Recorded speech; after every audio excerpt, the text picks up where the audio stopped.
अस्सलाम वालेकुम। ये हमारा सेकंड ट्यूटोरियल है और इस ट्यूटोरियल के अंदर हम BCD to 7 segment decoder design करना उसको सीखेंगे। और जो अपना डिज़ाइन है उसको Xilinx विवाडो सॉफ्टवेयर के ऊपर सिमुलेट भी करेंगे और Anexis A7 FPG बोर्ड के ऊपर इसको प्रैक्टिकली टेस्ट भी करेंगे। तो ये हमारे प्रोजेक्ट की डिस्क्रिप्शन है कि हम 7 सेगमेंट डिकोडर डिज़ाइन करना चाह रहे हैं फॉर कॉमन एनोड 7 सेगमेंट, और इसका ऑपरेशन Xilinx विवाडो सॉफ्टवेयर के अंदर सिमुलेट करना चाह रहे हैं और Anexis A7 बोर्ड पे इसको इम्प्लीमेंट करना चाह रहे हैं। तो सबसे पहले जो भी आपके पास प्रोजेक्ट हो डिजिटल सिस्टम के अंदर, आपने उसकी ब्लॉक डायग्राम लेवल पर उसका मॉडल ड्रॉ करना है। Block diagram level model draw करने से हमें बेसिकली ये इंफॉर्मेशन मिलती है कि उस सिस्टम में इनपुट्स कितनी है, उनकी विड्थ क्या है और उसकी सिस्टम की आउटपुट कितने बिट्स की है और उसकी विड्थ क्या है। अभी सिस्टम के अंदर जो हम डिज़ाइन करेंगे BCD टू 7 सेगमेंट डिकोडर, इसमें 4 इनपुट्स हैं। BCD इनपुट्स 4 बिट्स की हैं और 7 आउटपुट्स हैं। और इनपुट्स का नाम आप रख लें BCD और आउटपुट्स का नाम सेगमेंट A टू Z या A B C, इस तरह 7 लाइन्स के साथ भी शो कर सकते हैं। अब सबसे पहले हमें 7 सेगमेंट डिस्प्लेस की जो टाइप्स हैं वो पता होनी चाहिए।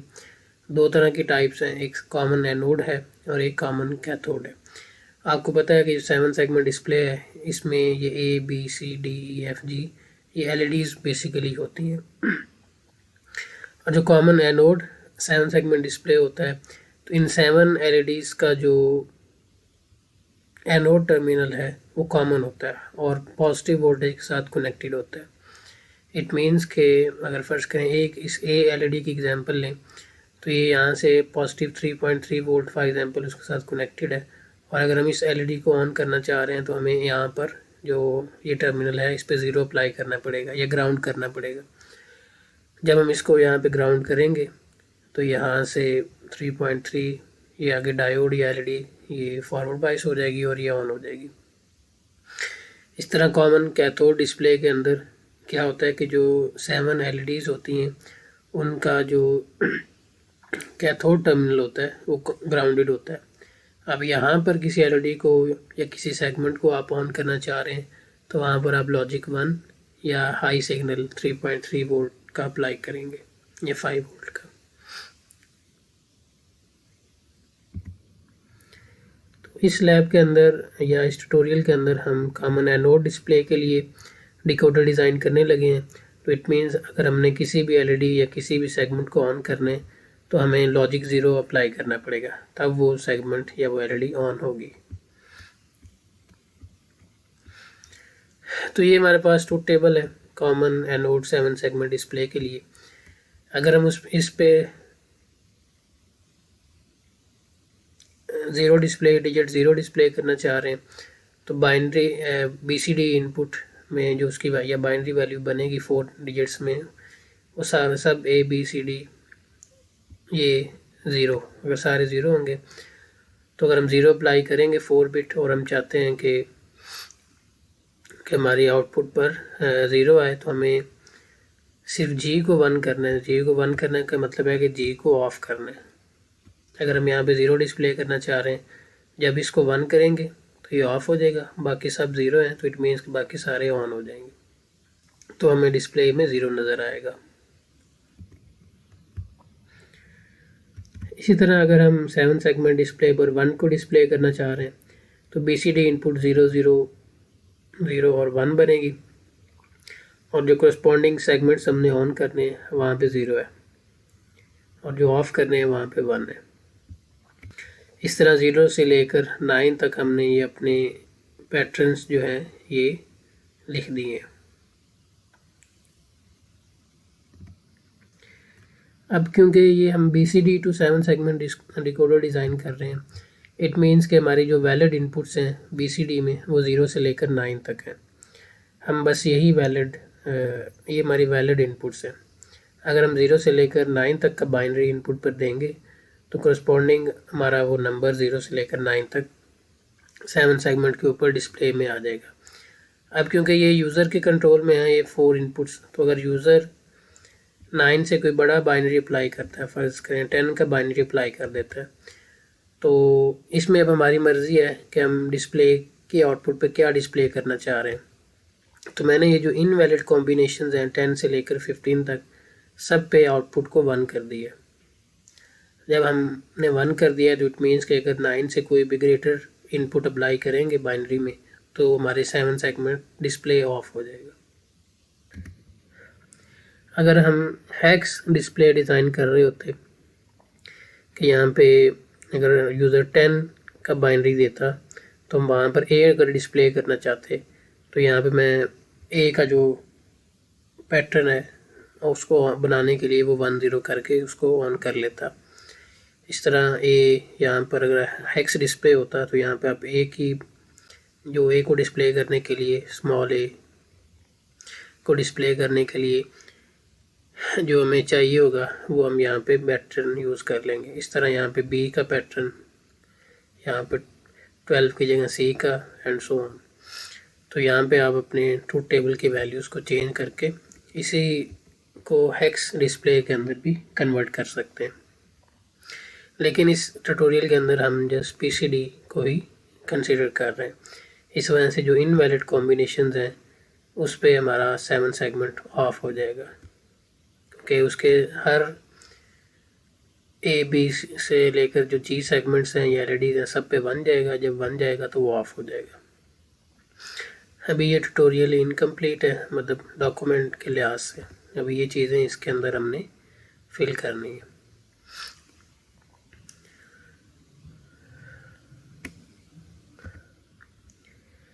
ओके, अब अगर मैं आपको बताऊं कि प्रैक्टिकली ये किस तरह होगा, तो हमारे पास जो Nexus A7 का ये बोर्ड है,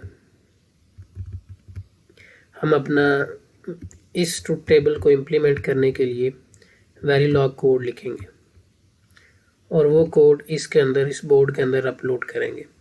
तो आप ये कह सकते हैं कि हमारा जो ये जो ट्रूथ टेबल है या BCD to 7 सेगमेंट डिकोडर है ये इस बोर्ड के अंदर प्रोग्राम हो जाएगा। और यहाँ से जो बोर्ड है ये A, कैपिटल B, C और D हम यहाँ पर इन स्विचेस से इसको इनपुट देंगे, हमारी BCD इनपुट होगी और ये बोर्ड इस ट्रूथ टेबल के according A, B, C, D, E, F, G ये जनरेट करेगा। और ये A से लेकर G तक जो यहाँ पे सिग्नल्स आएंगे कुछ पिन्स के ऊपर, उन पिन्स को हम 7 सेगमेंट की इनपुट पर अप्लाई कर देंगे और इससे 7 सेगमेंट हमारा ऑन या ऑफ होगा। तो ये मैंने ब्रीफली एक्सप्लेन किया है कि हम किस तरह BCD to 7 सेगमेंट डिकोडर उसको FPGA पर प्रोग्राम करेंगे और किस तरह इन स्विचेस के थ्रू हम अपने किसी भी 7 सेगमेंट को कंट्रोल करेंगे। तो सबसे पहले अब हमने वेरिलॉग कोड लिखना है जो कि इस ट्रूथ टेबल को इम्प्लीमेंट करेगा। तो हमने, क्योंकि Xilinx का जो विवाडो सॉफ्टवेयर है, Xilinx विवाडो, ये हम इसके इसमें प्रोग्रामिंग करेंगे और जो हमारा FPGA बोर्ड है वो इसी सॉफ्टवेयर के साथ इंटरफेस भी हो जाता है।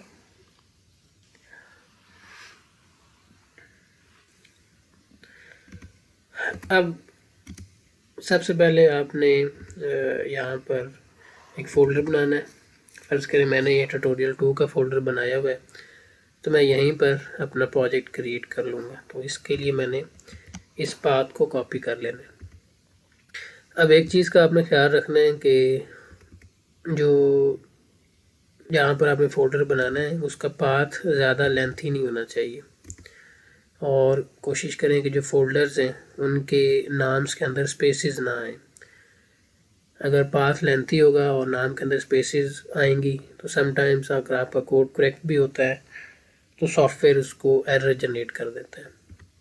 तो इस वजह से अपने पाथ को शॉर्ट से शॉर्ट रखें और कोशिश करें कि फोल्डर के नाम्स जो नेम्स हैं उनके अंदर स्पेसिस ना आए। तो मैं ये पाथ कॉपी करता हूँ, फाइल में जाते हैं और यहाँ से न्यू प्रोजेक्ट क्रिएट करते हैं। यहाँ पर आपने प्रोजेक्ट की लोकेशन, अब आगे जो आप प्रोजेक्ट का नाम देना यूज़ करना चाह रहे हैं वो मैं ये वाला जो ब्लॉक के अंदर लिखा हुआ है ये यूज़ कर लेता हूँ, BCD27 सेगमेंट। ओके, नाम आपने अपने प्रोजेक्ट का दे दिया। उसके बाद नेक्स्ट करना है, नेक्स्ट।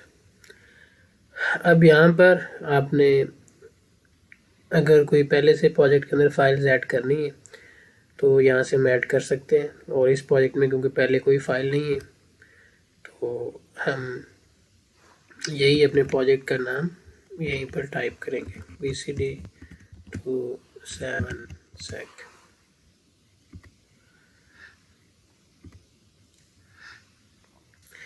ये कंस्ट्रेंट्स भी अभी हमने इसको एम्प्टी रहने दें, फिर बाद में देखेंगे इसको क्या करना है। अब यहाँ पर हमने अपना FPGA बोर्ड जो है वो सिलेक्ट करना है। तो हम जो बोर्ड यूज़ कर रहे हैं उसका जो डिवाइस नंबर है वो ये है। तो बजाय मैं टाइप करूँ मैं जस्ट डायरेक्ट कॉपी पेस्ट इसको कर देता हूँ।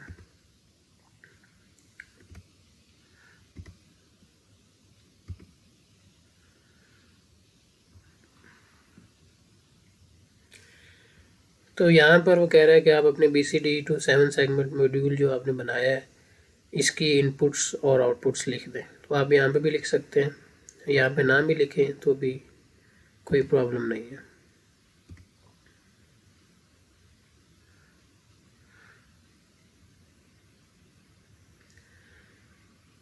तो यहाँ पर हमारी जो वेरिलॉग की फ़ाइल है प्रोजेक्ट की वो जनरेट होगी।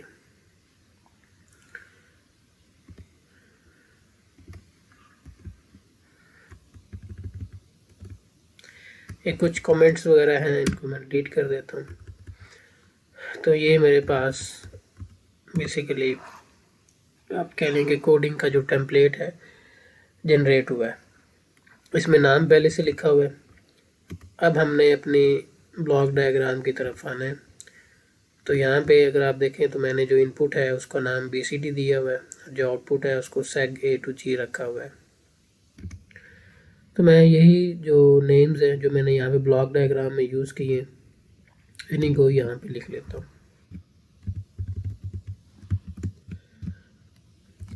BCD और SEG A to G।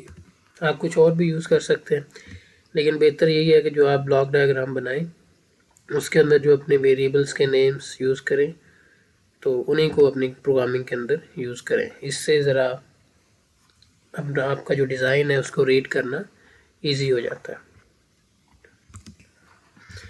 अब यहाँ पर हमने मॉड्यूल के अंदर दो वेरिएबल्स डिफ़ाइन कर दिए, एक BCD और एक SEG A to G।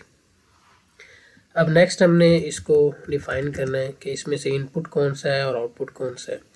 Input variable है BCD और आउटपुट वेरिएबल है SEG A to G।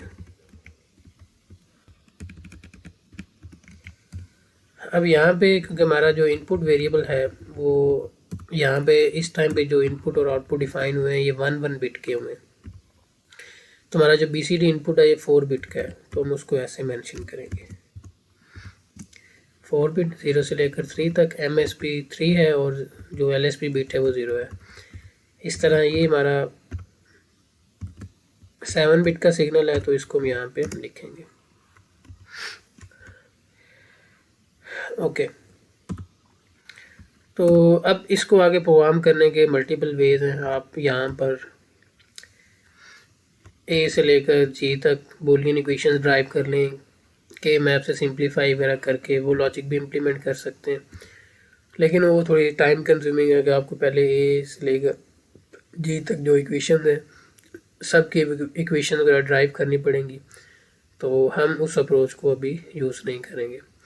हम डायरेक्ट इस ट्रूथ टेबल को इफ़ एल्स के ज़रिए या केस स्टेटमेंट के ज़रिए इम्प्लीमेंट करेंगे। तो सबसे पहले यहाँ पे हम टाइप करेंगे ऑलवेज @BCD। इसका मतलब यह है कि जब भी BCD इनपुट चेंज हो तो ये वाला जो ब्लॉक है ये रन हो जाएगा, एग्जीक्यूट हो जाएगा। आगे हमने लिखना है बिगन और यहाँ पे लिखना है एंड। बिगन और एंड हम उस टाइम पे यूज़ करते हैं जब हमारी जो स्टेटमेंट्स हैं वो एक लाइन से ज़्यादा पर आ रही हो, मल्टी लाइन पे अगर हमारा स्टेटमेंट्स आ रही हैं तो फिर हम बिगन और एंड को यूज़ करते हैं, क्योंकि यहाँ पे हमारे पास ज़्यादा सारी आउटपुट्स आएंगी, काफ़ी केसेस बनेंगे, इस वजह से मैंने बिगन और एंड को पहले यूज़ कर लिया। आगे मैं केस स्टेटमेंट को यूज़ कर रहा हूँ और यहाँ पे लिख रहा हूँ BCD। BCD की वैल्यू पे हम केस स्टेटमेंट यूज़ कर रहे हैं और यहाँ पर अब लिख रहे हैं कि अगर केस की वैल्यू मतलब BCD इनपुट पे 0 आता है तब हमें क्या चाहिए। उस टाइम पे हमें सेगमेंट A से लेकर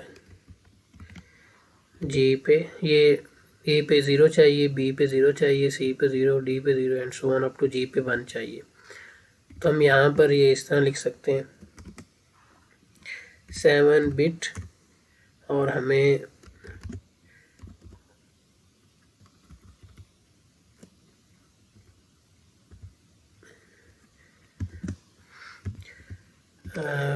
सिर्फ लास्ट वाला 1 है, बाकी सारे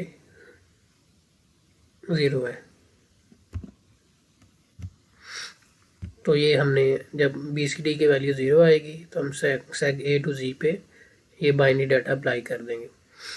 अब यहाँ पर सेग A टू G में हम कमेंट में लिख सकते हैं कि ये हमारा इस तरह का वेक्टर है, क्योंकि ये 7 बिट का वेक्टर है। तो इसका फर्स्ट एलिमेंट A है जो MSB है, फिर B है, फिर C, फिर D, फिर E, फिर F और फिर G। ये कमेंट्स में हम लिख रहे हैं।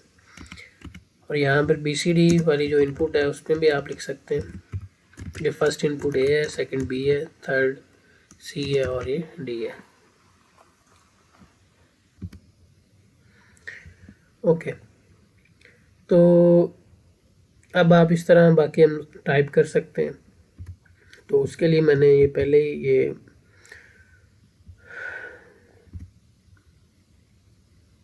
स्टिकी नोट्स के अंदर ये वैल्यूज़ टाइप करके रखी हुई हैं, ताकि जो है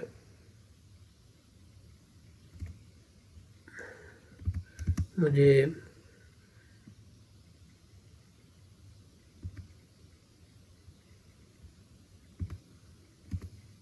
टाइप ना करनी पड़े, और क्योंकि ये 1 zeros हैं तो एरर भी हो सकता है। तो हम ये वाली जो वैल्यूज़ हैं ये हेक्स में भी टाइप कर सकते हैं, डेसिमल में भी कर सकते हैं और बाइनरी में भी कर सकते हैं। तो मैं अभी बाइनरी फॉर्मेट को यूज़ कर रहा हूँ। तो ये 0 की वैल्यू है।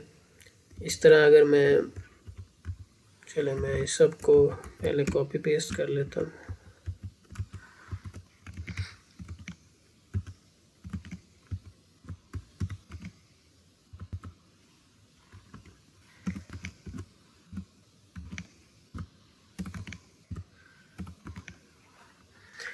तो 0 की वैल्यू उसके बाद मैं जस्ट यहाँ पे 1 की जो कोड बनता है वो ये पेस्ट कर देता हूँ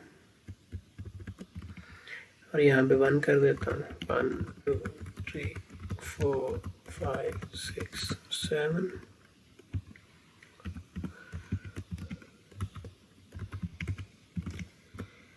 8 और ये 9।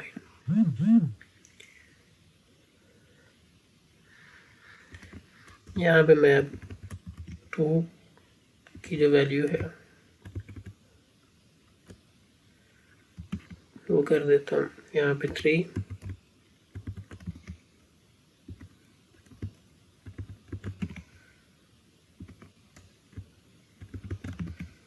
4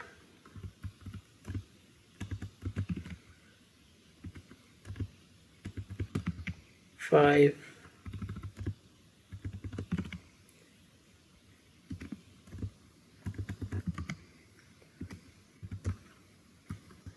6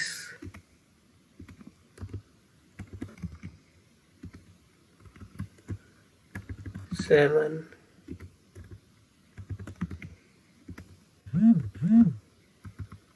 8 और ये 9। अच्छा, यहाँ पे वेरिलॉग के अंदर आप कहीं पर भी अंडरस्कोर यूज़ कर सकते हैं, उससे कोई फ़र्क नहीं पड़ता। ये जो अंडरस्कोर है जस्ट ये आपके डाटा की रीडेबिलिटी को बढ़ाने के लिए है, तो ना भी करें तब भी ठीक है।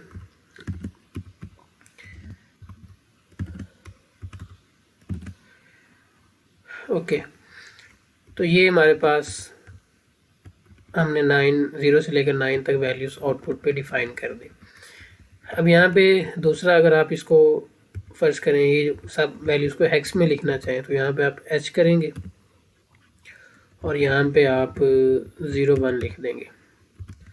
यहाँ पे ये 100 ये बन जाएगा 3 और ये F बन जाएगा। तो आप इस तरह हेक्स में भी कोड लिख सकते हैं, ये सारे कोड हेक्स में भी कन्वर्ट कर सकते हैं और बाइनरी में लिख सकते हैं। तो मैं इसको बाइनरी में ही यूज़ कर रहा हूँ।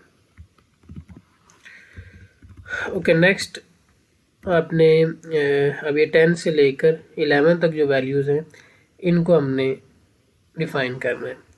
अब क्योंकि इन पे सब पे आउटपुट सेम है तो मैं यहाँ पे इसको डिफ़ॉल्ट की कैटेगरी के अंदर ले जा रहा हूँ कि अगर 0 से लेकर 9 के तक इनपुट आए तो हमारी ये आउटपुट्स होंगी, और अगर इनके अलावा कुछ आ जाए तो हमारी जो डिफ़ॉल्ट वैल्यू है वो यूज़ होगी। और डिफ़ॉल्ट वैल्यू क्या है,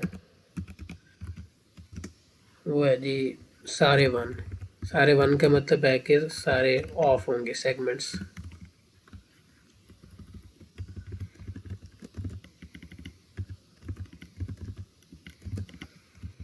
यहाँ पे आप कमेंट में लिख भी सकते हैं कि 0 से लेकर 9 तक अगर हम इनपुट देंगे तो हमारा 0 से लेकर 9 तक डिस्प्ले शो होगा, और अगर हम 9 से कोई बड़ा बाइनरी वैल्यू अप्लाई करेंगे तो तुम्हारे सारे सेगमेंट्स ऑफ हो जाएंगे।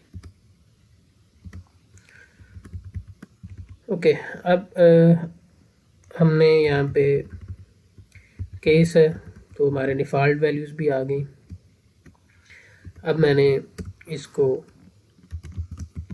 एंड केस, स्पेस नहीं है, कर देना कि हमारा जो केस का ब्लॉक है हमने उसको कंप्लीट कर दिया।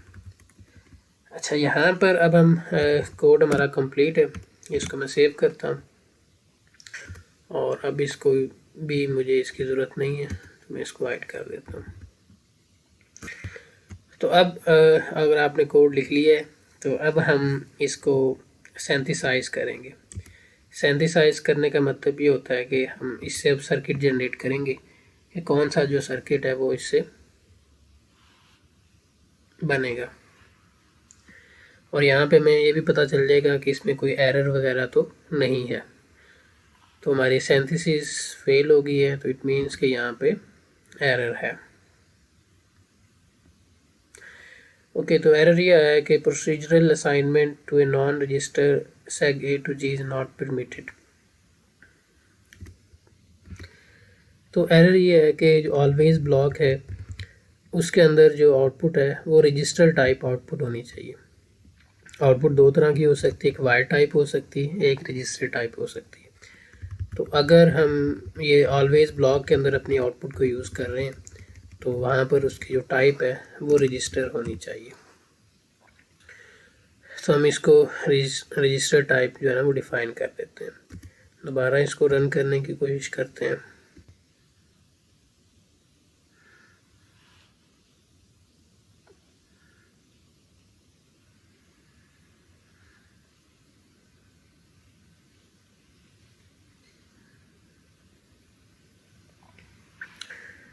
अब देखें, अगर यहाँ पे आप ये तो BCD to 7 सेगमेंट डिकोडर है, अगर आप हेक्स डिकोडर बनाना चाहें तो फिर आपको जैसे यहाँ पे केसेस एक्स्ट्रा बनाने पड़ेंगे। यहाँ पे 10 पे आगे वैल्यू लिखेंगे, फिर 11 की वैल्यू लिखेंगे एंड सो ऑन।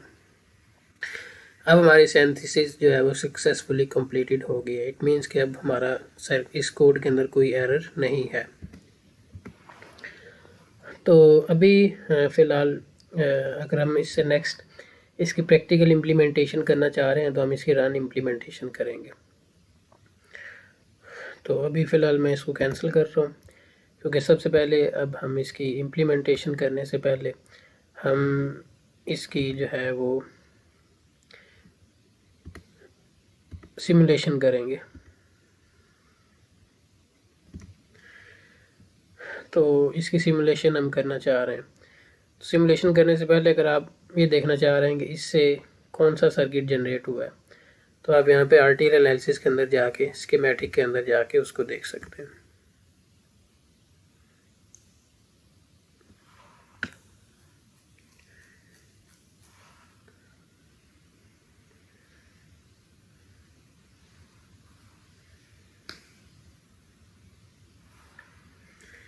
तो जो हमने कोड लिखा है उससे ये सर्किट जनरेट हुआ है।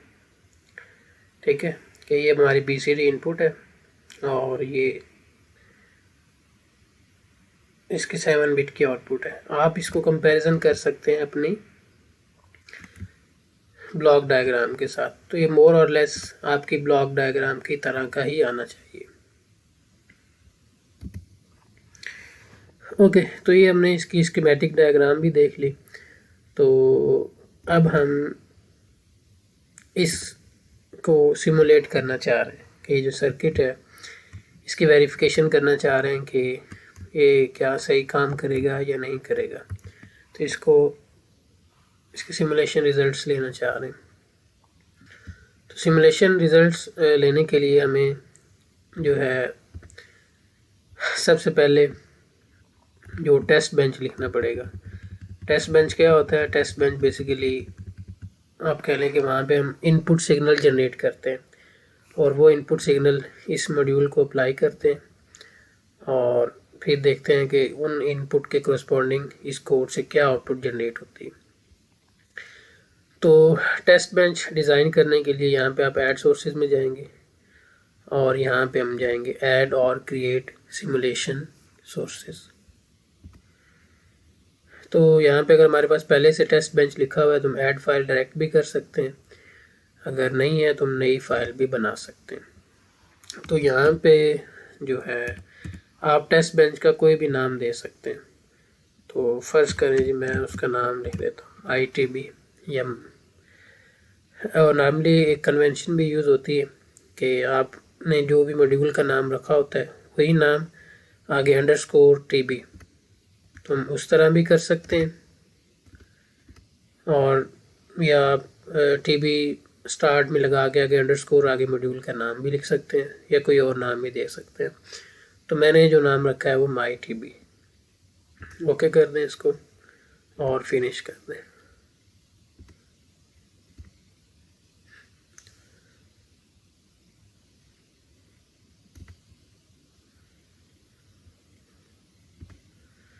सोर्सेज में जाएं और यहाँ पे सिमुलेशन सोर्सेज सिम1 और ये MyTB की जो फाइल है इसको ओपन कर लें।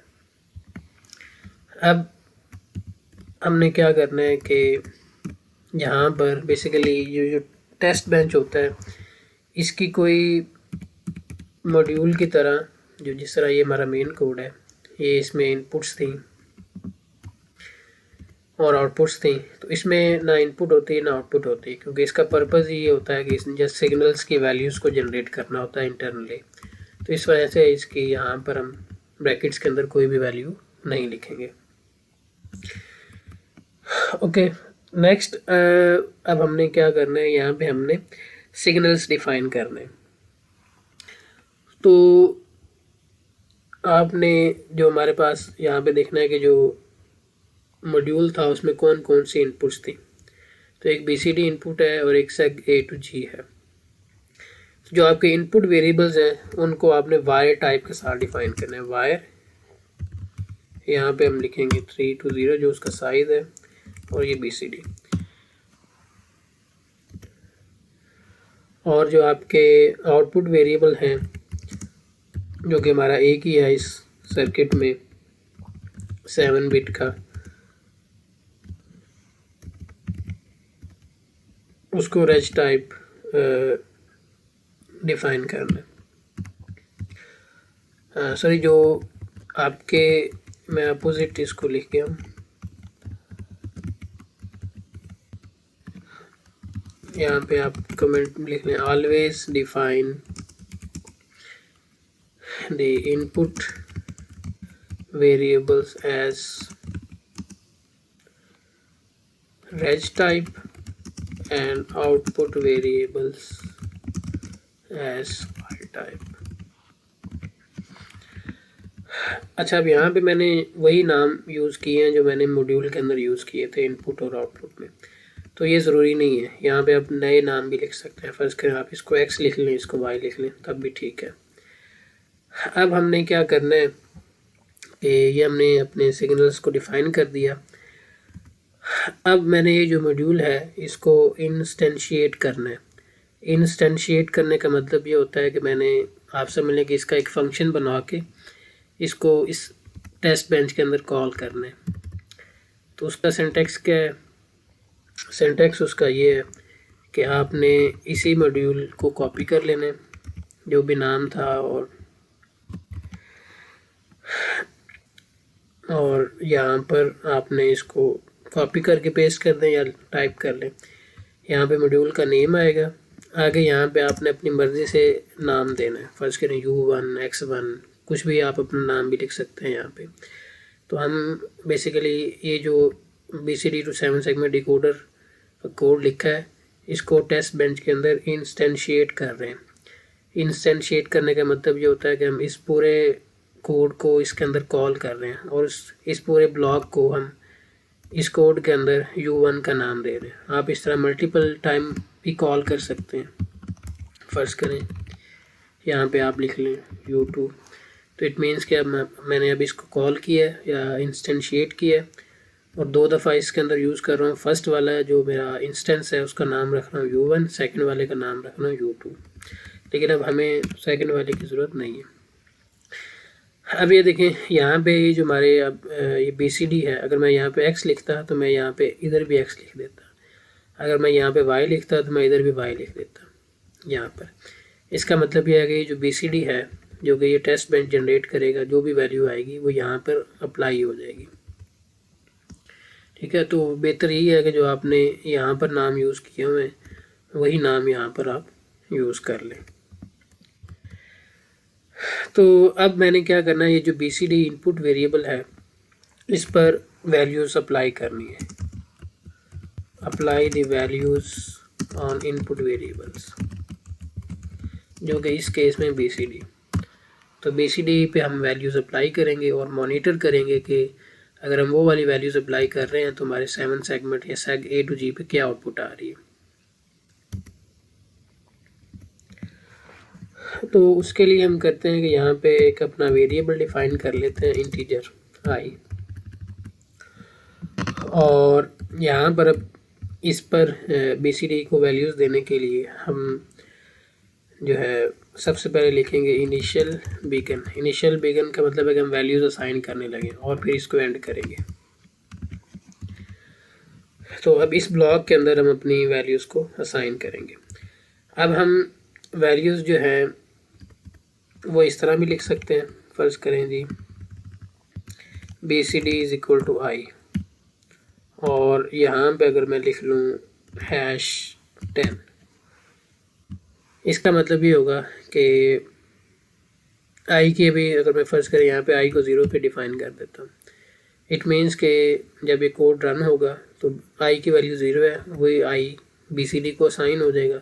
इट मीन्स कि हम BCD जो इनपुट है उस पर 0 अप्लाई कर रहे हैं, और जब हम सिमुलेट करेंगे तो यहाँ पे जो 0 के कोरस्पॉन्डिंग जो हमने कोड लिखा हुआ है यहाँ पे ये वाली आउटपुट हमारी आ जाएगी। लेकिन अब हमें एक वैल्यू पे तो टेस्ट बेंच नहीं बनाना, हमने तो मल्टीपल वैल्यूज़ पे BCD को अप्लाई करना है। तो उसके लिए हम क्या करते हैं, हम फॉर लूप यूज़ कर लेते हैं। इसका सिंटैक्स बिल्कुल C लैंग्वेज की तरह ही है। फॉर, अब अगर आप नोट करें तो हमारे पास टोटल पॉसिबल वैल्यूज़ कितनी हैं, 0 से लेकर 15 तक। अगर 0 से 15 तक, तो आप देख सकते हैं कि जो I की जो वैल्यू है वो मैं 16 से लेस कर देता हूँ कि ये जो लूप है 16 टाइम चले। और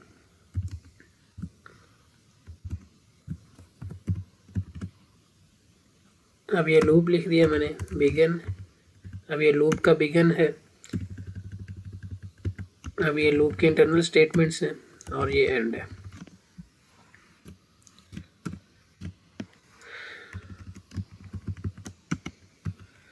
तो मैंने ये फार लूप लगाया।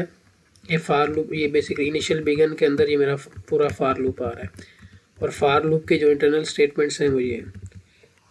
अब ये लूप 0 से स्टार्ट होगा, 15 तक जाएगा मैक्सिमम। और जब ये आई की वैल्यू 0 होगी तो बी सी डी 0 हो जाएगा, आई की वैल्यू 1 होगी तो बी सी डी 1 हो जाएगा। और इस तरह 0 से लेकर 15 तक जो इनपुट्स हैं वो बी सी डी पर अप्लाई हो जाएगी। अब ये जो स्टेटमेंट है #10, ये क्या कर रही है, ये डिफाइन कर रही है,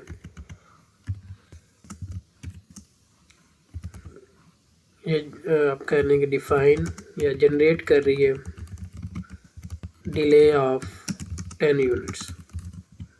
इसका मतलब क्या है, फ़र्ज़ करें जब आई की वैल्यू 0 होगी तो बी सी डी की वैल्यू 0 हो जाएगी। तो ये अब बी सी डी 0 इनपुट हमने कितनी देर तक सर्किट को अप्लाई करनी है, तो वो 10 यूनिट्स है। और वो कितना टाइम बनता है, 10 मल्टीप्लाइड बाई ये जहाँ पे जो भी नंबर लिखा होता है वो इसके साथ, ये टाइम बेस है, इसके साथ मल्टीप्लाई होता है। जब आप 10 को मल्टीप्लाई करेंगे 1 NS के साथ तो ये बन जाएगा 10 नैनो सेकेंड। इसका मतलब यह है कि आई की वैल्यू 0 हुई, आगे 10 नैनो सेकेंड तक हमारा सर्किट या जो सिमुलेशन की वेव फॉर्म है वो आई की वैल्यू को 0 ही रखेगी। फिर आई की वैल्यू 1 होगी, फिर वो 10 नैनो सेकेंड तक रहेगा। इस तरह अगर आप यहाँ पे फर्स्ट करें 10, यहाँ पे 10 रख दें तो अब ये यहाँ पे अगर आपने 10 लिखा होगा तो अब ये एक वैल्यू 100 नैनो सेकेंड तक आएगी। ठीक है, तो सिंप्लिसिटी के लिए मैं यहाँ पे 1 ही रखता हूँ ताकि अब हमें पता चले कि ये 10 का मतलब 10 नैनो सेकेंड है। अगर आप यहाँ पे 20 कर दें तो इट मीन्स कि जब एक जो आई की वैल्यू जो बी सी डी पे अप्लाई होगी वो 20 यूनिट्स ऑफ टाइम के लिए होगी। तो मैं 10 ही रखता हूँ, generate delay of 10 units of time, 10 nano second बन जाएगा।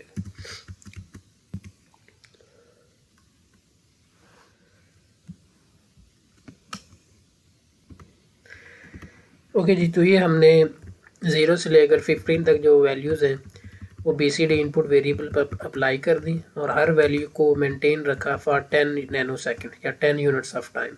हमारा जो 1 यूनिट ऑफ टाइम है वो इक्वल टू 1 नैनो सेकेंड है। तो अब हम इसको सिमुलेट करने की कोशिश करते हैं। हम रन सिमुलेशन पे जाएंगे, रन बिहेवियर सिमुलेशन और सेव।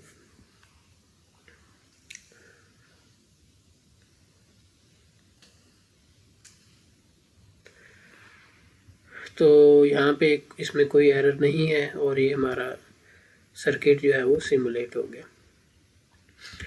अब ये देखें, ये इसने बाय डिफ़ॉल्ट 1000 नैनो सेकेंड तक इसको सिमुलेट किया। तो हम अगर इसकी वैल्यू को जूम करके देखना चाहें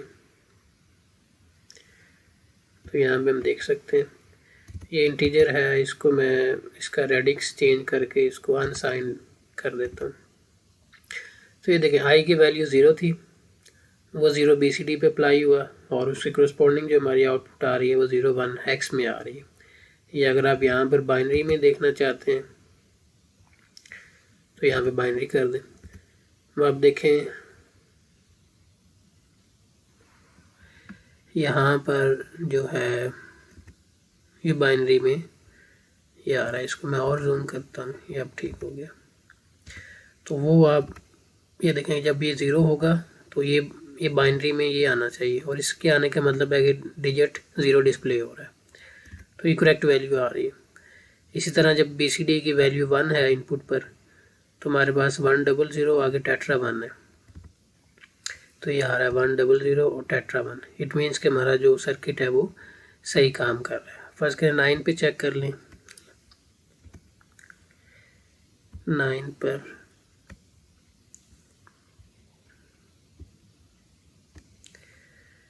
नाइन पे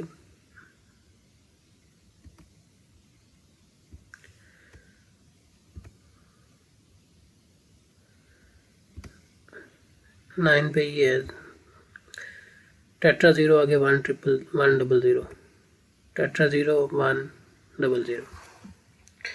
इट मीन्स कि हमारा जो कोड है वो सही काम कर रहा है। अब 10 से अगर ग्रेटर वैल्यूज़ पे देखें 10, 11, 12 सब पे 1 आ रहा है। ABCD बेसिकली BCD पे ABCD इनपुट अप्लाई कर रहे हैं, या आप इसको भी बाइनरी में करके देख सकते हैं। तो सारे सेगमेंट्स पे 1 जा रहा है, इसका मतलब है वो ऑफ रहेंगे। तो ये जो टेस्ट बेंच है ये हमें ये शो कर रहा है कि हमारा जो सर्किट है वो सही काम कर रहा है। टेस्ट बेंच का पर्पज़ ये होता है कि आप डिफरेंट टाइप्स ऑफ इनपुट्स की वैल्यूज़ अपने सर्किट पे अप्लाई करें। तो टेस्ट बेंच और मॉनिटर करें कि आपकी सर्किट से आउटपुट्स क्या आ रही हैं, और कंपेयर करें एक्सपेक्टेड आउटपुट्स के साथ कि फ़र्ज़ करें हमने 0 इनपुट दी तो हमारी ये आउटपुट आ रही है, तो क्या हमारे सर्किट लॉजिक के अकॉर्डिंग क्या यही आउटपुट आनी चाहिए? अगर तो ये आ रही है तो इट मीन्स हमारा सर्किट सही काम कर रहा है सिमुलेशन में, तो होपफुली ये प्रैक्टिकली भी इसी तरह ही काम करेगा। अगर यहाँ पर आपकी इनपुट 0 है, यहाँ पे कुछ और आउटपुट आ रही है जो कि इससे मैच नहीं कर रही, तो इट मीन्स कि आपने के सर्किट में कुछ एरर है, तो फिर हम उसको डीबग वगैरह करके करेक्ट करते हैं। अब हम ज़रा ये देखते हैं टेस्ट बेंच को ज़रा किस तरह हम मॉडिफाई कर सकते हैं। अच्छा, अभी यहाँ पे जो हमने ये वैल्यूज़ देखी हैं इनपुट और आउटपुट्स की, ये हम आप कह लें कि वेव फॉर्म्स की या टाइमिंग डायग्राम की मदद से हम देख रहे हैं। एक चीज़ और नोट करें जो मैं यहाँ पे आपको बता रहा था कि जो आई की एक वैल्यू है वो BCD पर 10 नैनो सेकंड तक रह रही है। तो आप यहाँ पे वेरीफाई कर सकते हैं कि 0 से लेकर 10 नैनो सेकंड, और 1 10 से लेकर 20 तक, एंड सो ऑन। ओके, अब ये देखें जो बाय डिफ़ॉल्ट है जो भी टेस्ट बेंच है वो 1000 नैनो सेकंड तक वो रन हो रहा है। अगर इसको मैं कंट्रोल करना चाहूँ कि मैं इसको अपनी मर्ज़ी से इसका एंड टाइम या फाइनल टाइम डिफ़ाइन करना चाहूँ तो वो कैसे करेंगे? तो मैं यहाँ पे ज़रा अभी ऑप्शनल सेटिंग्स हैं या ऑप्शनल आप कह लेंगे चीज़ें जिनको आप यूज़ करके अपने टेस्ट बेंच को ज़रा बेहतर बना सकते हैं। तो उसके लिए जो यहाँ पे मैं लिख रहा हूँ डिफाइनिंग फाइनल टाइम या एंड टाइम के सिमुलेशन हमारे कितने टाइम तक रन हो, तो आपने लिखना है दोबारा इनिशियल बिगिन और यहाँ पे एंड, और यहाँ पे आप लिखेंगे #100। अगर मैं फर्स्ट करें 100 नैनो सेकंड तक रन करना चाह रहा हूँ, और आगे वेरी लॉग के अंदर से इसको कहते हैं जो डॉलर साइन के साथ आगे कुछ भी लिखा है तो इसको वेरी लॉग में कहते हैं सिस्टम टास्क। तो यहाँ पे ये सिर्फ टेस्ट बेंच के अंदर ये सिस्टम टास्क यूज़ हो सकते हैं। तो इस सिस्टम टास्क या डॉलर फिनिश का काम ये है कि आप 100 नैनो सेकंड तक या 100 यूनिट्स ऑफ टाइम, अब यहाँ पे क्योंकि 100 units of time is equal to 100 nanosecond, तो मतलब यहाँ पे ये आपने हमेशा माइंड में रखना है कि स्टार हैश के आगे जो भी नंबर लिखा होगा #100, इट मीन्स कि ये नंबर मल्टीप्लाई होगा इनटू टाइम बेस जो कि इस सर्किट में हमने ऊपर डिफाइन किया है 1 नैनो सेकंड। तो ये basically 1 nano second 100 nano second है। अगर मैं यहाँ पे अपना नंबर चेंज कर दूँ तो ये आंसर ऑटोमेटिकली फिर चेंज हो जाएगा। तो अब क्योंकि हमने यहाँ पे टाइम बेस को 1 नैनो सेकंड रखा हुआ है तो ये #100 ये 100 नैनो सेकंड को रिप्रेजेंट कर रहा है। इट मीन्स के जो सिमुलेशन है वो 100 नैनो सेकंड तक रन होगी और उसके बाद फिनिश या टर्मिनेट हो जाएगी। मैं इसको दोबारा इसको डिस्कार्ड कर देता हूँ और दोबारा से सिमुलेशन को रन करता हूँ।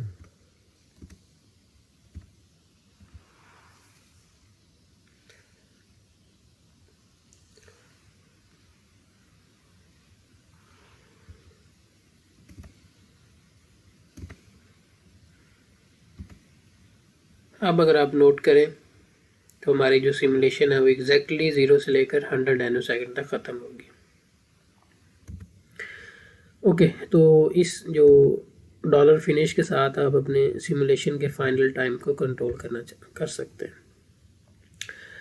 अच्छा, अब अगर एक और काम करना चाहें कि मैं ये चाहता हूँ कि मैं अपनी जो इनपुट और आउटपुट की वैल्यूज़ हैं इनको किसी टेबल के अंदर न्यूमेरिकल फॉर्म में, जिस तरह ट्रूथ टेबल होता है उस तरह डिस्प्ले कर लूँ, तो वो हम कैसे करेंगे? तो उसके लिए सबसे पहले मैं अब यहाँ पे लिख देता हूँ printing inputs and outputs values.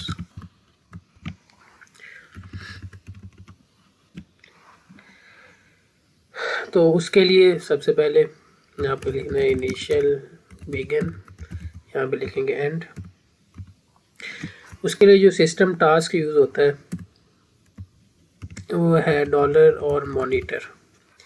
ये जो मॉनिटर है सिस्टम टास्क वेरिलॉग का, ये हमारा जो टेबल की वैल्यूज़ हैं उनको प्रिंट करने के लिए यूज़ करते हैं, या किसी भी वैल्यूज़ को प्रिंट करने के लिए।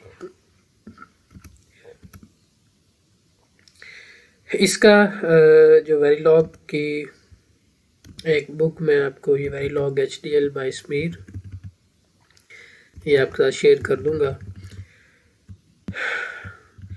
तो वेरिलॉग का जब भी मैं कोई वीडियो ट्यूटोरियल बनाऊंगा तो मेरा मेन फोकस आपको कोडिंग सिखाना नहीं होगा। मेन फोकस होगा कि सिस्टम डिज़ाइन कैसे करना है, उसको सिमुलेट कैसे करना है और टेस्ट कैसे करना है।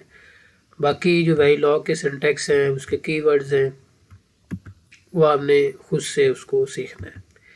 मैं आपके इवन के लैब के अंदर भी ये बुक आपके पास होगी एज ए रेफरेंस।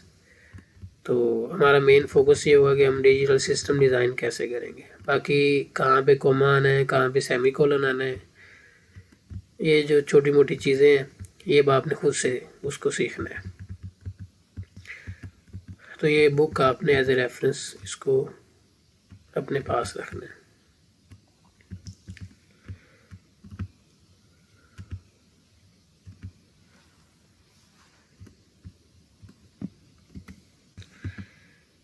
हाँ, ये देखिए, ये सिस्टम टास्क आ गए। तो मैं यहाँ पे बेसिकली आपको ये एक दो एग्जांपल्स दिखाना चाह रहा था। ये मॉनिटर सिस्टम टास्क है, इसको रीड करें सारी चीज़ें इसकी।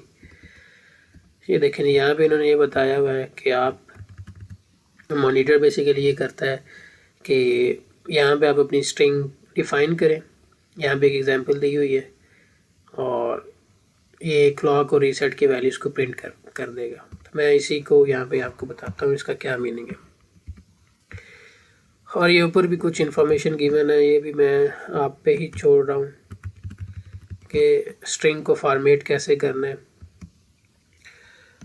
तो मैं इसको यहाँ पे लिखता हूँ एट इसका time is equal to 3D nanosecond. अभी मैं इसको एक्सप्लेन भी करता हूँ इसका क्या मतलब है। BCD is equal to percentage sign, आगे B लिखा है और आगे मैं चले यहाँ पे ज़रा प्रॉपर फॉर्मेटिंग के लिए ये कर देता हूँ। BCD आगे जो मेरा आउटपुट वेरिएबल है वो है जी seg A to G।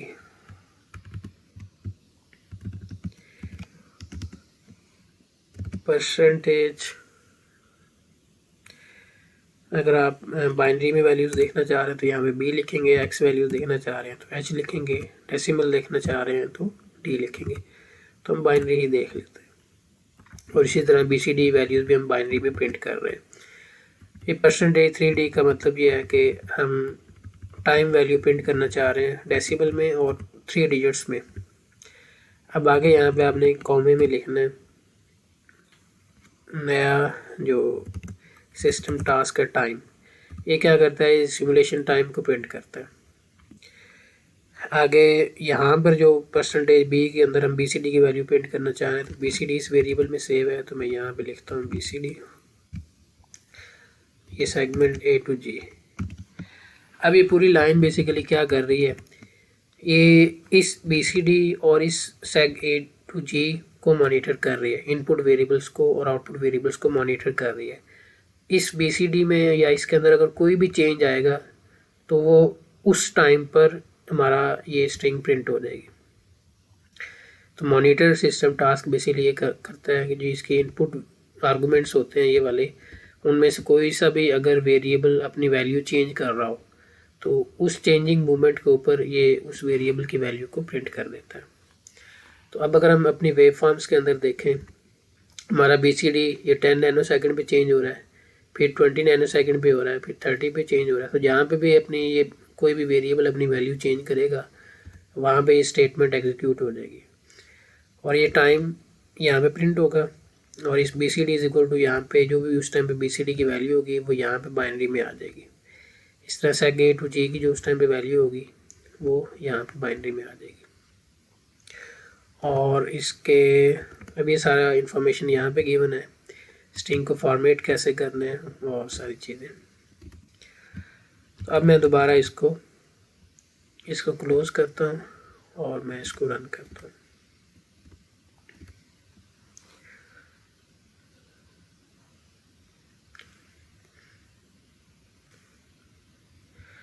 Okay, तो अब हम पहले तो वेव फॉर्म्स देखते हैं। वेव फॉर्म्स तो वैसे ही आएंगी, 100 नैनो सेकंड तक ठीक हो गया।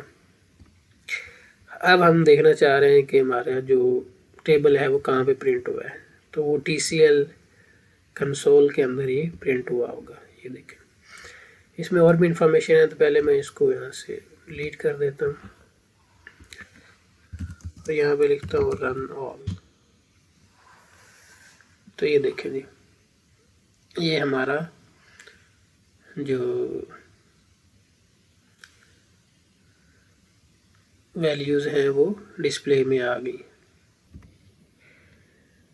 तो यहाँ पर हम अगर कमांड टाइप करें run.all/-all, तो ये TCL की कमांड है। ये बेसिकली क्या करती है कि सिमुलेशन को कंप्लीट रन करती है और अगर उसमें कुछ वैल्यूज़ वगैरह आ रही हो तो उसको प्रिंट कर देती है। अब मैं इसको रीस्टार्ट कर रहा हूँ सिमुलेशन को 0 से, run.all। तो ये देखें कि हमारी जो सिमुलेशन है अब वही हमारा टेबुलर फॉर्म में आपके लिए डाटा आ गया कि 0 नैनो सेकंड पे BCD चेंज हो रहा था, उसकी 0 वैल्यू थी, seg A to G की ये वैल्यू आई है। और at time 10 nanosecond BCD 1 हो गया तो seg A to G की ये वैल्यू बन गई। अब ज़रा इसको हम थोड़ा बहुत मॉडिफाई करके देखते हैं। और फर्ज करें जी यहाँ पर मैं /n यूज़ करता हूँ, इसका मतलब नेक्स्ट लाइन कि अब हर वैल्यू प्रिंट होने के बाद एक नेक्स्ट लाइन आएगी। और यहाँ पे अगर मैं H कर दूँ कि हेक्स में मुझे आंसर चाहिए, तो मैं यहाँ पर रीस्टार्ट करता हूँ।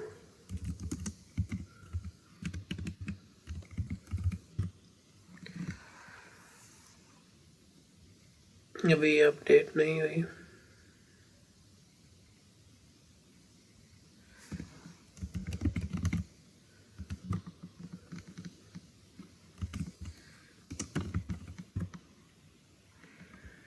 फिर नहीं आ रहा तो यहाँ से हम इसको रन कर लेते हैं। टेस्ट बेंच सेव शायद नहीं हुआ था तो इस वजह से।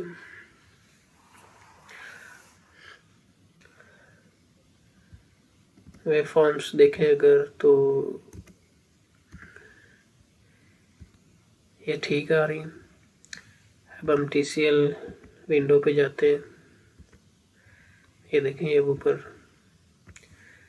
अब एक एक लाइन ऐड भी हो रही है, स्पेसिंग भी आ रही है और ये जो वैल्यूज़ हैं ये हेक्साडेसिमल के अंदर फॉर्मेट में आ गई। तो इस तरह आप अपना जो टेस्ट बेंच है उससे अपना इनपुट और आउटपुट फॉर्म में भी डाटा डिस्प्ले करवा सकते हैं और उसको वेव फॉर्म्स की मदद से भी देख सकते हैं। तो दोनों मेथड्स आपको आने चाहिए। अच्छा, अब यहाँ पे देखें एक एक्स्ट्रा स्पेस आ रही, क्योंकि मैंने एक 3D यूज़ किया था ना। अगर मैं इसको करूँ,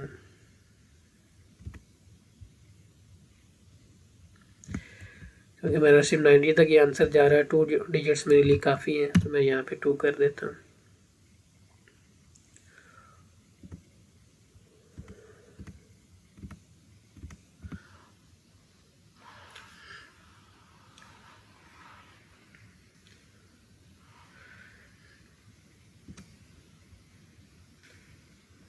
वेवफॉर्म्स ठीक है।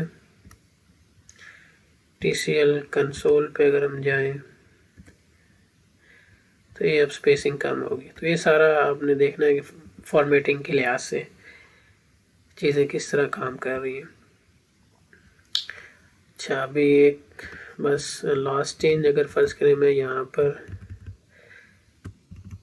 सिमुलेशन का जो टाइम है मैं 150 तक क्या कर देता हूँ।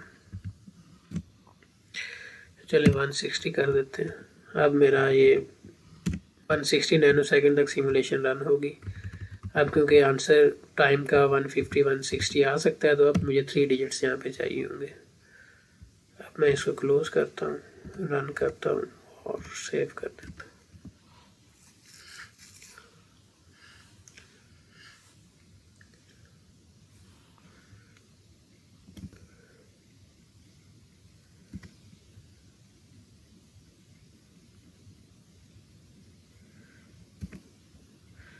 अच्छा जी, इसमें अब ये देखिए 160 नैनो सेकेंड तक आ रहा है। इसका रेडिक्स भी चेंज कर ले बेशक। और अब अगर हम अपना कंसोल विंडो देखते हैं तो अब आप देख सकते हैं कि 0 से लेकर 150 बेसिकली वो 160 नैनो सेकेंड नहीं, 0 से क्योंकि स्टार्ट हो रहा है।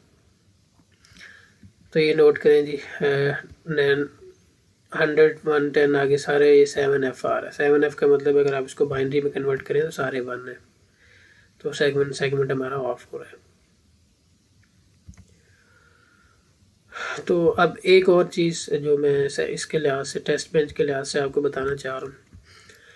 इस टेस्ट बेंच के अंदर हमने 3 दफ़ा इनिशियल बिगन यूज़ किया। First time initial begin use किया तो हम बेसिकली उस टाइम पे अपने इनपुट वेरिएबल पर वैल्यू सप्लाई कर रहे थे by defining some internal integer. तो यहाँ पे आप कह लें कि हमारा इंटरनल वेरिएबल है, use to generate some values.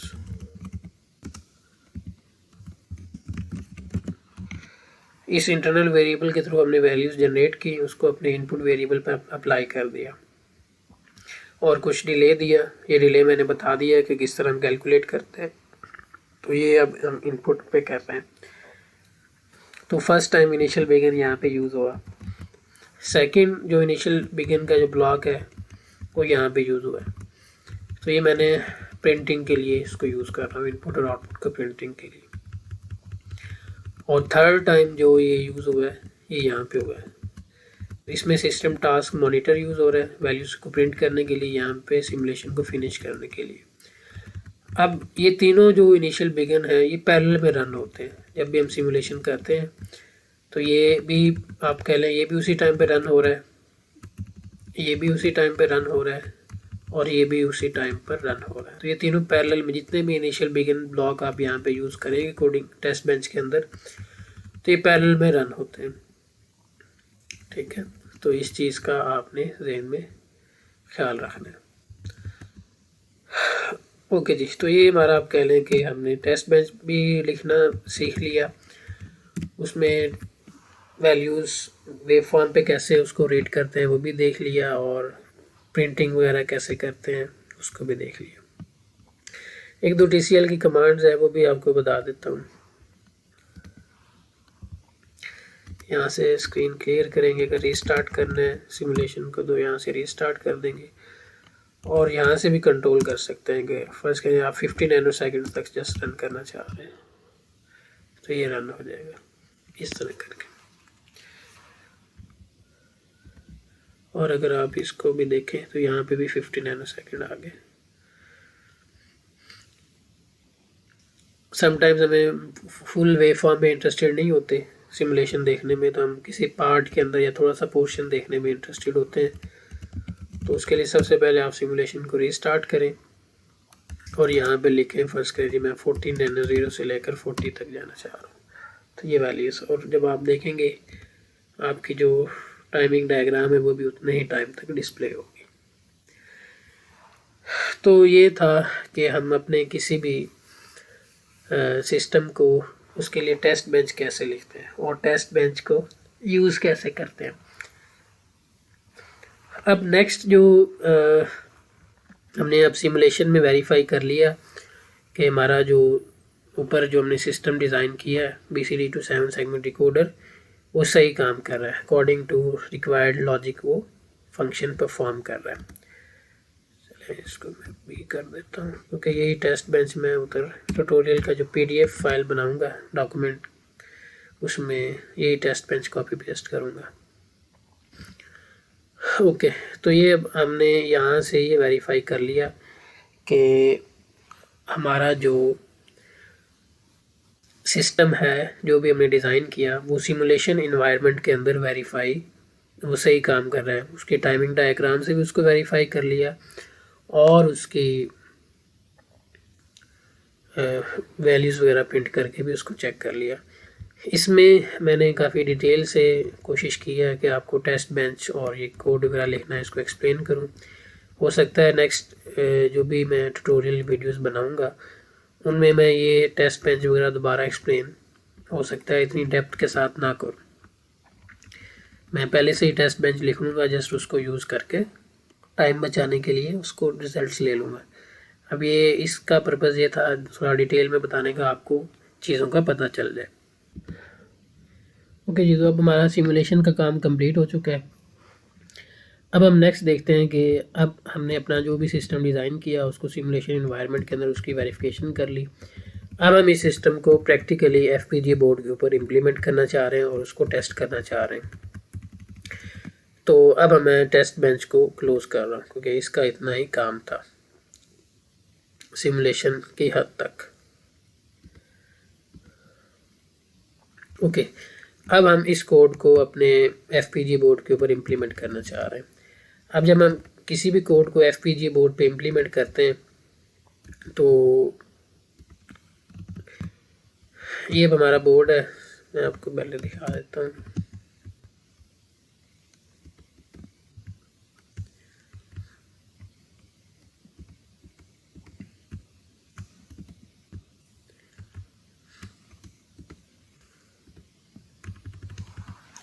ये बोर्ड है। अब जब आपने इस कोड को पूरे कोड को यहाँ पे इस बोर्ड के अंदर अपलोड करना है, टेस्ट करना है, तो अब कोड में हमारे पास दो तरह के वेरिएबल्स हैं, एक इनपुट वेरिएबल्स आएंगे और एक आउटपुट वेरिएबल्स होंगे। अब इनपुट वेरिएबल्स नॉर्मली हम अब ये देखें यहाँ पे हमारे पास 4 बिट ABCD 4 बिट के इनपुट वेरिएबल्स हैं। तो इनपुट वेरिएबल्स हम स्विचेस के साथ कनेक्ट करते हैं, इस इन स्विचेस के साथ। अब यहाँ पे हमारे पास स्विच 0 से लेकर स्विच 15 तक 16 स्विचेस अवेलेबल हैं। तो हम अपने इन इनपुट वेरिएबल्स जो भी यहाँ पे हैं इनको इन स्विचेस के साथ कनेक्ट करेंगे और जो हमारे आउटपुट वेरिएबल्स हैं फर्स्ट के सेग A to G यहाँ पे वो इन स्विचेस के यहाँ पे सामने छोटी छोटी LEDs लगी हुई है।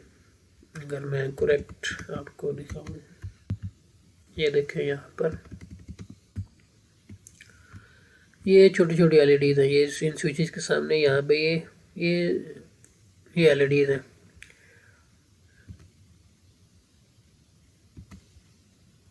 ये LED लगी हुई है एक इस तरह, नेक्स्ट ये LED लगी हुई है, नेक्स्ट ये LED लगी, इस तरह ये 16 LEDs हमारे पास अवेलेबल है। तो हमारे जो इनपुट वेरिएबल्स हैं वो हम स्विचेस पे अप्लाई करेंगे, कनेक्ट करेंगे, और जो आउटपुट वेरिएबल्स हैं वो LED के साथ भी कनेक्ट कर सकते हैं और 7 सेगमेंट पे भी कनेक्ट कर सकते हैं। अब यहाँ पे क्योंकि हम 7 सेगमेंट को टेस्ट कर रहे हैं इस लैब में या इस ट्यूटोरियल में, तो हम यहाँ पे LEDs यूज़ नहीं करेंगे, हम इन 8 में से कोई एक 7 सेगमेंट यूज़ कर लेंगे। तो अब वो कैसे इन आउटपुट वेरिएबल्स को 7 सेगमेंट के साथ कैसे कनेक्ट करना है और इनपुट वेरिएबल्स को जो हमारे BCD जहाँ पे इनपुट वेरिएबल है उसको स्विचेस के साथ कैसे कनेक्ट करना है। तो उसके लिए यहाँ पे ये Nexus A7 का बोर्ड है, मैनुअल उसका रेफरेंस मैनुअल है, ये आपके पास होना चाहिए। तो यहाँ पे ये इस रेफरेंस मैनुअल में ये बताया हुआ है कि हमारा जो FPG बोर्ड है उसकी पिन V10 उसको नाम वो स्विच 15 है बेसिकली। इस तरह पिन U11 बेसिकली वो स्विच 14 है।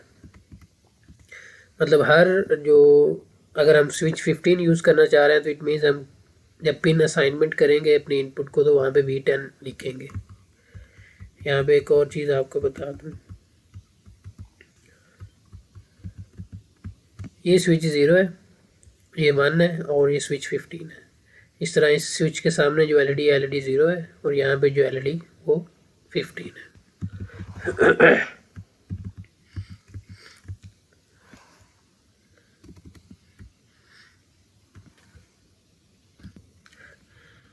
तो इस तरह ये स्विचेस जो FPG बोर्ड पे हैं वो इन पिंस के साथ कनेक्टेड है FPG पे।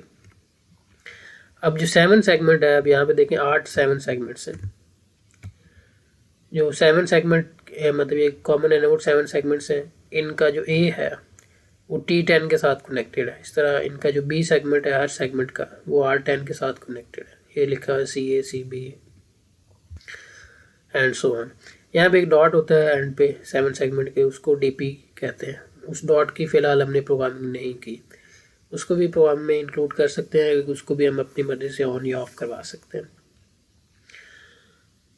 तो अब हमने जो बेसिकली जो अपने इनपुट BCD इनपुट्स हैं वो उनको इन में से किसी के चार्ज के साथ कनेक्ट करना है, और जो इस सेगमेंट A to G है इसको हम इन्हीं पे अप्लाई कर सकते हैं, कोई पहले से फिक्स उन्होंने किया हुआ है कि 7 सेगमेंट का जो A है वो T10 के साथ कनेक्ट होगा। ये बाय डिफ़ॉल्ट आप कह लें FPG बोर्ड पे पहले से ही उन्होंने अपने कनेक्शन इस तरह किए हुए हैं।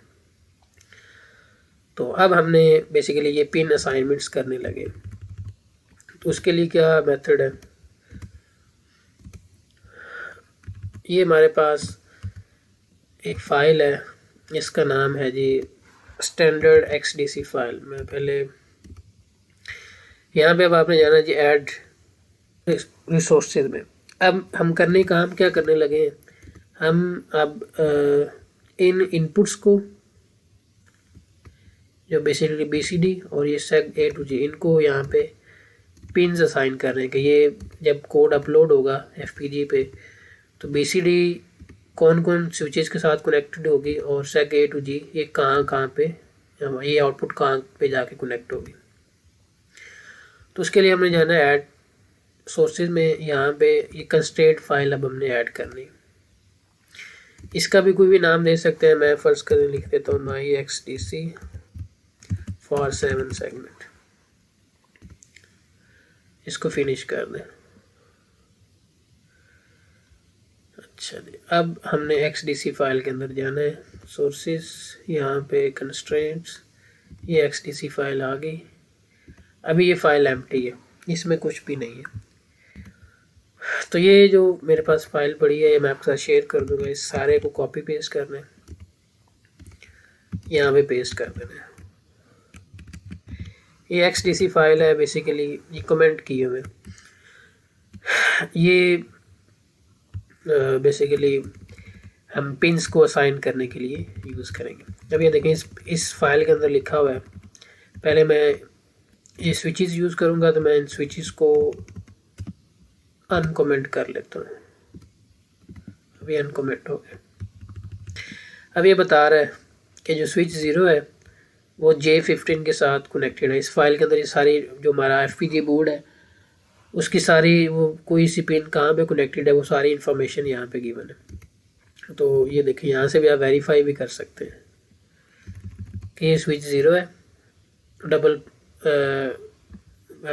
Single pole double through switch है कि ये ऊपर 3.3 वोल्ट के साथ भी कनेक्ट हो सकता है और नीचे 0 वोल्ट के साथ भी कनेक्ट हो सकता है।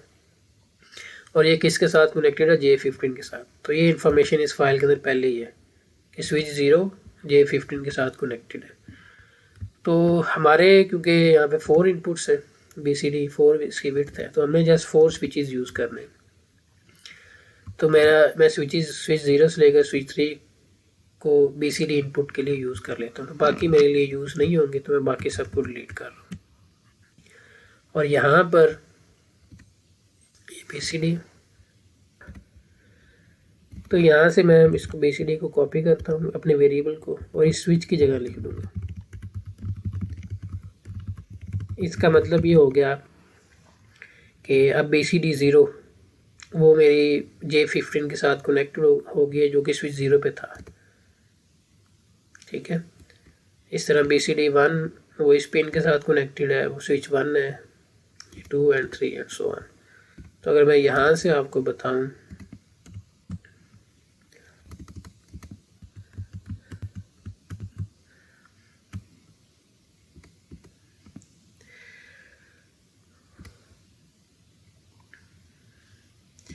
तो ये बेसिकली ये जो स्विच 0 है, यहाँ पे मैंने अपना BCD 0 कनेक्ट किया है। नेक्स्ट स्विच पे मैंने अपनी BCD 1 है,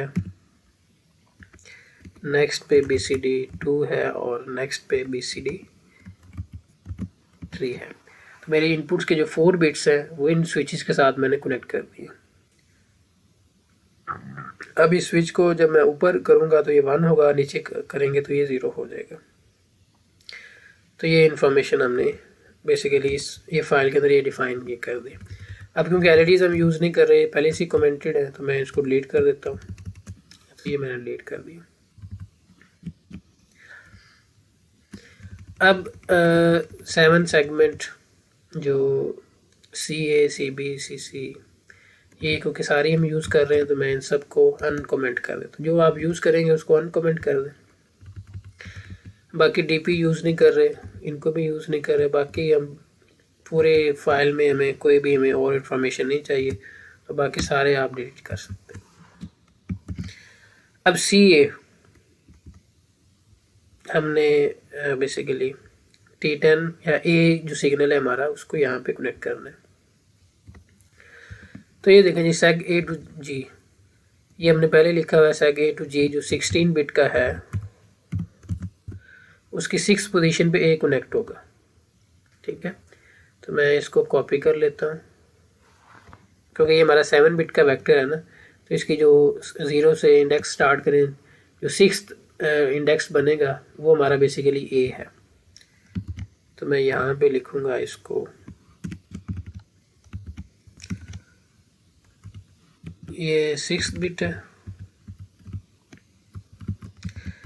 इस तरह आगे B जो हमारा है वो 5th बिट, मतलब हमारा जैसा A to G का ये 7 बिट का वेक्टर कह लें इसको, उसकी जो 5th इंडेक्स है वो B को रिप्रेजेंट कर रहा है। इसको यहाँ पे मैंने 4 कर देना है, इसको यहाँ पे 3 कर दूंगा, इसको 2 कर दूंगा, 1 और ये 0। तो अब आप कह लें कि जो हमारा यहाँ इस कोड से जो A से G तक वैल्यूज़ जनरेट हो रही हैं, जहाँ वो इस 7 सेगमेंट के अंदर वो हमने कनेक्ट कर दिया। अब एक क्वेश्चन है जो मैं पार्शियली उसका पहले क्वेश्चन पूछता हूँ, फिर उसका पार्शियल आंसर आपको बताता हूँ। कंप्लीट आंसर उसका नेक्स्ट वीडियो में होगा। अब यहाँ पे हमने जो हमारा आप कह लेंगे FPGA बोर्ड के अंदर अज्यूम करेंगे, ये सारा कोड अब इसके अंदर अपलोड हो चुका है, और जो seg A to G हमारा आउटपुट वेरिएबल है वो यहाँ पे सिग्नल दे रहा है, और वो इन 7 सेगमेंट के ऊपर। अब मैं क्वेश्चन ये पूछना चाह रहा हूँ कि इनमें से कौन से 7 सेगमेंट के ऊपर हमारा BCD जो इनपुट हम स्विचेस से देंगे वो कौन से 7 सेगमेंट के ऊपर डिस्प्ले होगा। तो ये आप सोचें और देखें उसमें कौन सा आएगा। तो भी मैं आंसर आपको बता देता हूँ कि यहाँ पे ये जो A से लेकर G तक सिग्नल आ रहे हैं, ये सब पे जा रहे हैं। मतलब इस 7 सेगमेंट का भी A इसी पे कनेक्टेड है, इसका भी A इधर, इसका भी A इधर, इसका भी A। तो होगा ये, जब आप ये कोड अपलोड करेंगे तो यहाँ पे जो भी डिजिट आएगा वो इस पे भी जा रहा होगा, इस पे भी जा रहा होगा, इस पे भी जा रहा होगा, इस पे जा रहा होगा, इस पे। तो जोन सा 7 सेगमेंट इनेबल होगा, ये उसका इनेबल कंट्रोल है, तो उन पे डिस्प्ले हो जाएगा। तो अब हमारा इस ट्यूटोरियल के अंदर जब हमने, क्योंकि इनेबल पिन्स को कुछ नहीं किया, तो ये पहले से ही आप कह लें कि सारे के सारे 7 सेगमेंट पहले से ही इनेबल्ड है। तो यहाँ पे जो भी डाटा आएगा वो सब पे जाएगा और सब पे डिस्प्ले होगा। इट मीन्स अगर आप यहाँ पे डिजिट 0 का कोड सेंड करते हैं, BCD को सारे स्विचेस 0 करते हैं, यहाँ पे 0 का कोड आएगा, A से लेकर G तक, वो सब पे जाएगा 8 पे, और 8 पे या सब 7 सेगमेंट्स के ऊपर 0 डिस्प्ले भी आएगा। यहाँ पे आप स्विच 0 से 4 तक अगर आप चेंज करते हैं, 1 करते हैं, तो सब पे 1 आएगा। तो ये सारे 7 सेगमेंट्स इकट्ठे सेम डिजिट को डिस्प्ले करेंगे। कैसे हम अपनी मर्जी से हर 7 सेगमेंट पे अलग नंबर डिस्प्ले कर सकते हैं, ये हम नेक्स्ट वीडियो ट्यूटोरियल के अंदर देखेंगे। ओके, तो ये हमारा अब हो गया। ओके, तो ये अब हमारा जो कंस्ट्रेंट फाइल थी ये भी ऐड होगी।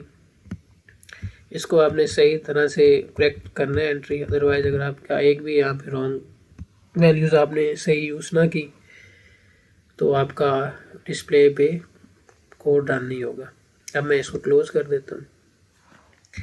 अब हमने सारे स्टेप्स, अब मैं जो स्टेप्स करने लगा हूँ, आप कह सकते हैं कि ये प्रैक्टिकल इम्प्लीमेंटेशन, हम इस कोड को बोर्ड पर अपलोड करने के स्टेप्स हैं। तो सबसे पहला काम, अब सिमुलेशन नहीं होगी, सबसे पहला काम यह कि आपने इसके सिंथेसिस करनी है।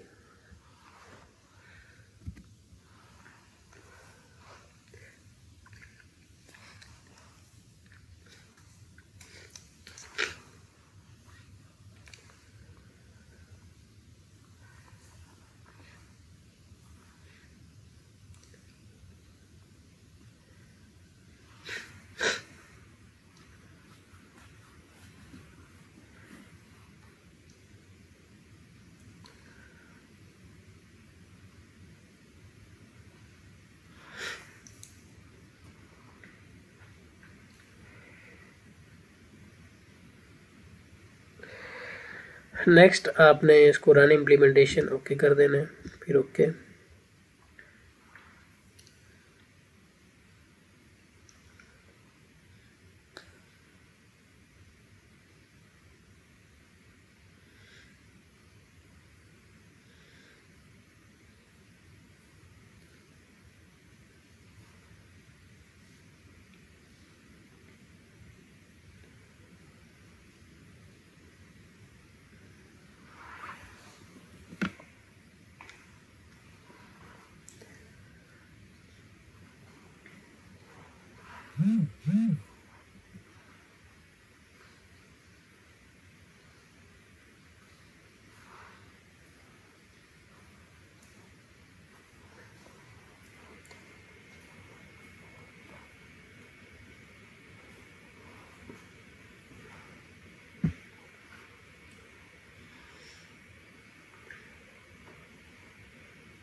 ओके, तो हमारी अब इम्प्लीमेंटेशन जो है ना वो सक्सेसफुल होगी। अभी तक मैंने जो अपना FPGA बोर्ड है वो लैपटॉप के साथ कनेक्ट नहीं किया, तो अब मैं अपना जो FPGA बोर्ड है उसकी जो USB केबल है उसको अपने लैपटॉप के साथ कनेक्ट कर रहा हूँ। तो ये आपने जब ये इम्प्लीमेंटेशन सक्सेसफुली कंप्लीटेड, ये इस स्टेप के बाद आपने करना है। अगर आप इस बोर्ड को, इस पे रिजल्ट्स कोड को अपलोड करना चाह रहे हैं, तो ये मैं इसको अपलोड कर दिया। ये सिस्टम का साउंड भी आ गया कि बोर्ड कनेक्टेड है। बोर्ड पे पावर ऑन का एक बटन है, तो बोर्ड को मैंने ऑन कर दिया और यहाँ पे बोर्ड पे कुछ LEDs वगैरह ब्लिंक कर रही हैं बाय डिफ़ॉल्ट। इसके बाद यहाँ पे हमने जाना है जी ये ओपन इम्प्लीमेंटेड डिज़ाइन। ओके कर दें इसको।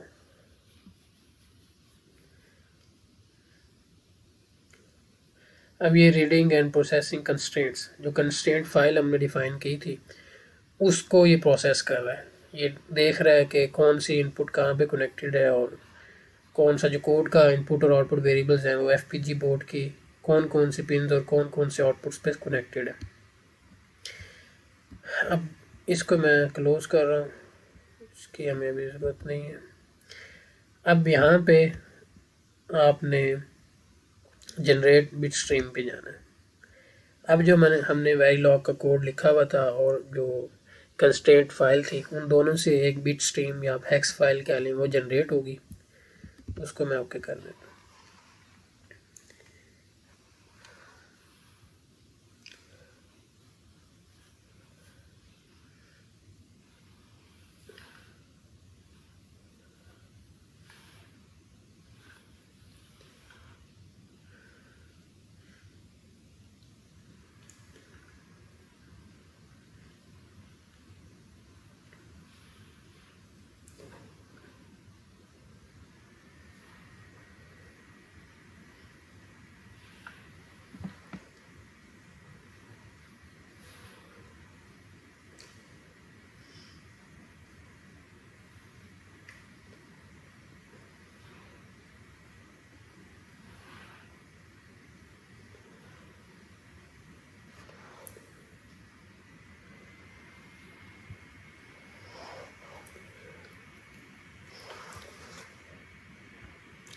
Open hardware manage bit stream generation successfully completed.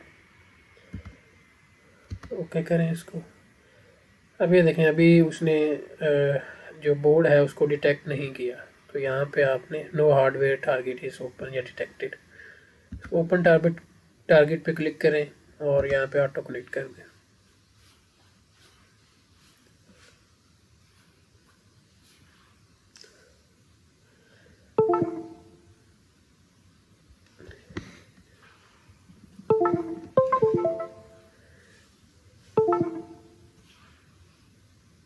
अभी तक हार्डवेयर डिटेक्ट नहीं हुआ है, मैं दोबारा इसको करता हूँ।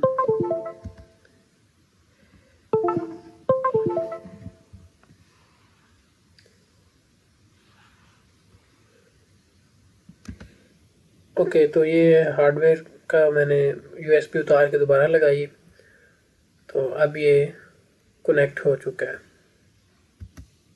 ये देखिए यहाँ पे स्टेटस कनेक्टेड या क्लोज्ड आ गया।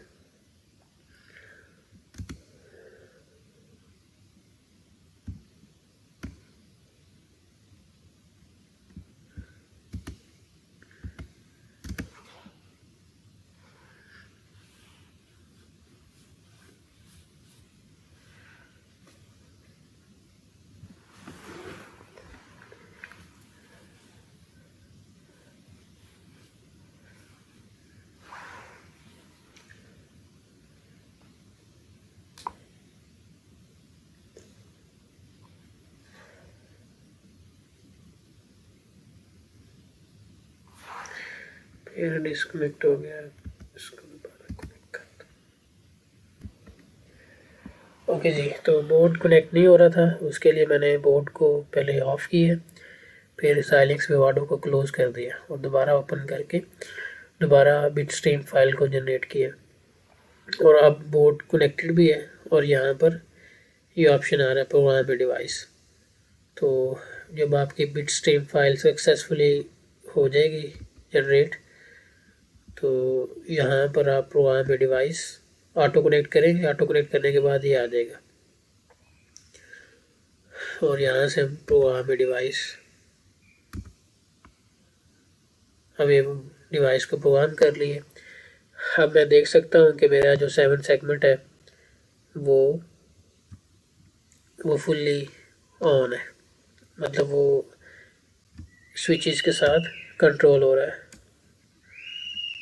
तो इसकी जो डिमांड प्रैक्टिकल इम्प्लीमेंटेशन की जो वीडियो है वो मैं इस वीडियो को क्लोज करने के बाद करूँगा।